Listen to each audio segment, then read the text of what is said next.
BBC पर एक नया ओपिनियन पीस आया है कि India's communist once ruled millions, what happened to them. मतलब कि भारत के कम्युनिस्ट एक समय पर करोड़ों पर राज करते थे, फिर क्या हुआ। बीबीसी रो रही है कि भारत के कम्युनिस्ट खत्म हो गए। इसके कारण भी गिनाए हैं बड़े दार्शनिक अंदाज में, पर एक सवाल नहीं पूछा, खत्म हुए तो किसने खत्म किया, जनता ने या खुद कौमीज ने। देखिए, बीबीसी ने कहा कि हिंदू राष्ट्रवाद आ गया इसलिए कम्युनिज्म हार गया। हिंदू राष्ट्रवाद आना कब से कौमीज के खिलाफ हो गया, और हिंदू राष्ट्रवाद का मुद्दा किसने बनाया, जनता ने ना। कम्युनिस्ट जनता के मुद्दे पर चुनाव क्यों नहीं लड़ रहे थे। वे चाहते हैं कि हिंदू राष्ट्रवाद का मुद्दा ही खत्म हो जाना चाहिए, पर ऐसा कैसे हो सकता है। मुद्दे तो जनता चुनती है, ये जनता का अधिकार है। अगर हिंदू राष्ट्रवाद का उदय हो रहा था तो कम्युनिस्टों को अपनी स्ट्रेटेजी बदलनी थी। पिनराई विजयन कुर्सी पर बैठे थे तो क्या बैठे ही रहते। लोकतंत्र में सरकार बदलती है, जनता मुद्दे चुनती है। जो पार्टी जनता के नए मुद्दे नहीं समझ सकी वो हार गई। ये कम्युनिज्म का फेलियर है, इसमें जनता को कोई दोष नहीं दिया जा सकता। साथ ही बीबीसी बोल रहा है कि लैंड रिफॉर्म्स करने वाली पार्टी किसानों की जमीन छीनने के आरोप में फंस गई। बताइए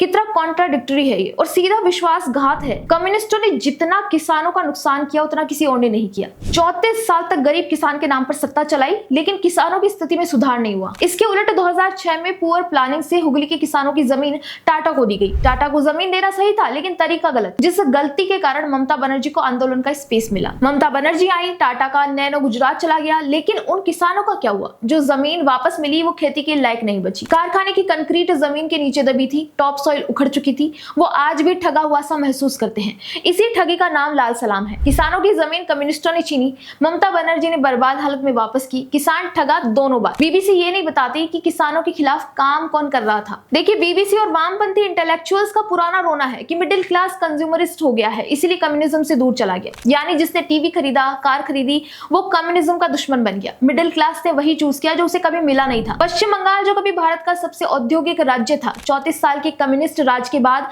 इंडिया की जीडीपी में कंट्रीब्यूशन 10% से गिरकर 5% पर आ गई। अर्बन अनएम्प्लॉयमेंट नेशनल एवरेज का 2 गुना था। बिड़ला गए, सिंघानिया गए, पूरे इंडस्ट्रियल घराने बंगाल छोड़ गए। क्यों? क्योंकि ज्योति बासु ने कैपिटलिस्ट को क्लास एनिमी कहा था। ये ब्लेम मिडिल क्लास पर नहीं है, बल्कि कम्युनिज्म के शासन को है कि मिडिल क्लास उनसे दूर गया है। बीबीसी कहती है कि संगठित मजदूर वर्ग कमजोर हो गया। हाँ, हो गया था, पर किसने कमजोर किया था। आज इंडिया में मजदूर के पास बैंक अकाउंट है, लेबर लॉस है, पीएम आवास है, जनधन है, काम है। पर बंगाल में 34 साल की कम्युनिज्म ने एक ढंग की जॉब भी क्रिएट की। इंडस्ट्री आई नहीं क्योंकि यूनियन वायलेंस थी, इन्वेस्टमेंट आया नहीं क्योंकि क्लास एनिमी वाली आइडियोलॉजी थी।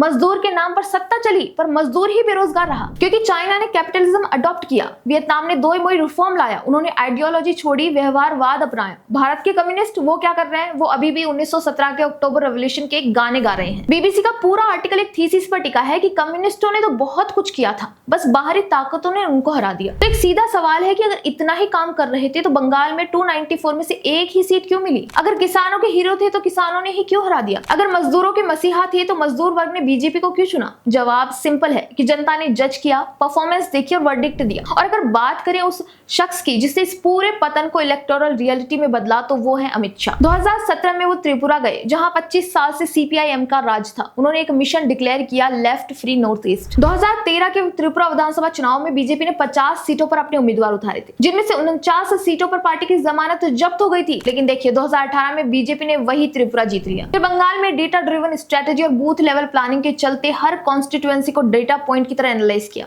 2026 में बंगाल में बीजेपी ने वो कर दिखाया जो किसी ने सोचा नहीं था। अमित शाह ने कम्युनिज्म को वैचारिक रूप से ही नहीं, बल्कि उन्होंने ऑर्गेनाइजेशनल मशीन से भी हराया है। जो काम कम्युनिस्ट 34 साल में नहीं कर पाए जनता तक पहुंचने का, वो शाह ने इलेक्शन टू इलेक्शन करके दिखाया। और फिर बस्तर से दंडकारण्य तक जिस तरह से नक्सलियों का खात्मा हुआ है, उसमें अमित शाह जी के रिजॉल्व की जितनी चर्चा हो उतनी कम है। तो बीबीसी, कम्युनिज्म किसी बाहरी षड्यंत्र से नहीं हारा, जाति धर्म राष्ट्रवाद से नहीं हारा, मिडिल क्लास की कंज्यूमरिज्म से नहीं हारा। कम्युनिज्म अपने वादों से हारा है।